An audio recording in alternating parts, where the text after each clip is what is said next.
nandito ang MNLF. Ipatawag lang kami ni Vice President and we are ready. The MNLF is always ready.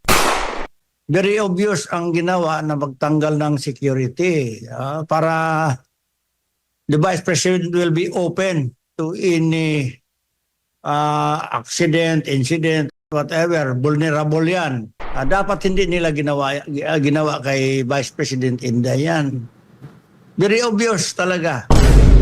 Parang ipamukha sa buong mundo na yan, nag-iisa na lang siya, etc. Parang matanggalan ng pwersa, talagang vulnerable siya. So it is a violation yan. Pagdating po sa usaping seguridad, ang pangalawang Pangulo po ba ay nakikita ninyo, ma-assess nyo ba na walang banta laban sa kanya? Very obvious. Sa tingin ko lang sa lahat ng nakikinig, Assalamualaikum warahmatullahi ta'ala wabarakatuh. Very obvious ang ginawa na magtanggal ng security para the Vice President will be open to any accident, incident, whatever, vulnerable yan. So, parang ipamukha sa buong mundo na yan, nag-iisa na lang siya, etc. Parang matanggalan ng pwersa, talagang vulnerable siya. So it is a violation yan.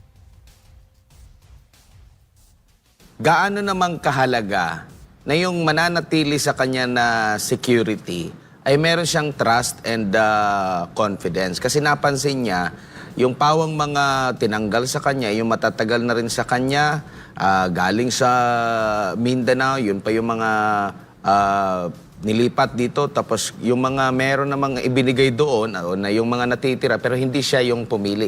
Gaano kahalaga na meron kang trust and confidence sa yung nakapaligid sa'yo? Number one, pinakamahalaga talaga na yung security mo, trusted mo talaga yan.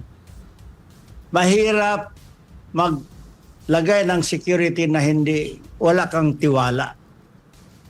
So, hindi ka mapalagay talaga dyan. So, deliberate yan na gano'n ang ginawa para ma-demoralize ang ating Vice President, the second highest office of the land. Dapat hindi nila ginawa kay Vice President Inday yan. Very obvious talaga. Opo, at si Senador Ronald Bato de la Rosa nag-post po na kumbaga nanawagan sa lahat ng mga nasa o galing ba sa security sector o marunong ng armed combat na willing, no, bayanihan para sa pagbibigay ng seguridad dito kay Vice President Inday Sara. Sinigundahan naman ito ni Senador Robin Hood Padilla at ni Senador Bongo, at nakita ko rin po sa post ninyo na handa rin kayo na magbigay ng seguridad po sa pangalawang Pangulo. Yes, it is incumbent for us, obligasyon namin.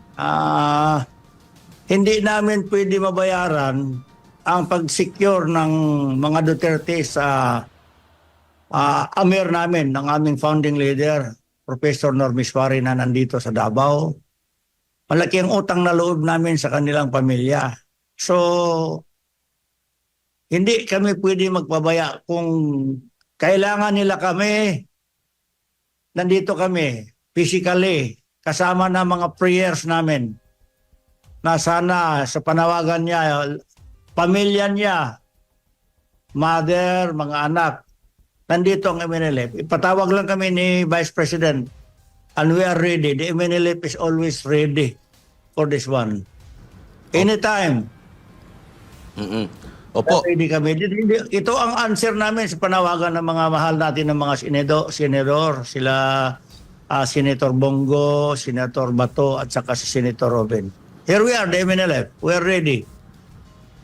Opo. And ano naman po yung masasabi ninyo na ikinukumpara ng si VP Sara kay dating Vice Presidente Leni Robredo, mayroon bang pagkakahalintulad kung i-assess mo kung pagdating sa seguridad, saan ba ang mas nangangailangan ng seguridad dahil sa kanilang mga stand? Alam naman natin, vocal si Pangalawang Pangulo Inday Sara Duterte sa paglaban dito sa CPP, NPA, NDF mula pa noong ito ay alkalde at hanggang sa kasalukuyan. Unlike dito naman kay VP Leni, di ko lang alam kung sino po yung talagang meron siyang mga matinding mga pronouncement po. Very dangerous kasi kaya nga nasabi ko vulnerable ang ating mahal na Vice President. Kasi very loud, very vocal ang ating Vice President against sa CPP, NPA, mga kapatid natin dyan sa kabila. Itong NTF-ELCAC na issue, strong ang support ng ating mahal na Vice President. Kaya siguro deliberate na tinanggalan ng security para ayan na, ambusin nyo na yan. So, kasi threat siya, hindi politically, threat talaga siya. As sabi according to the Vice President, obvious naman, wala namang iba, designated survivor yan. Whether we like it or not, she will be the next president. Kung talagang magkaroon ng patas na eleksyon. Kaya parang desperado na. O wala nang security yan. She is open. So, deliberate yan. Pero nandito naman tayo. O kaya, ito, samantalahin ko na ito. Panawagan, calling all Mindanaoans, especially in Davao City, let's all unite for justice and restore confidence sa ating mga kapulisan, sa police force.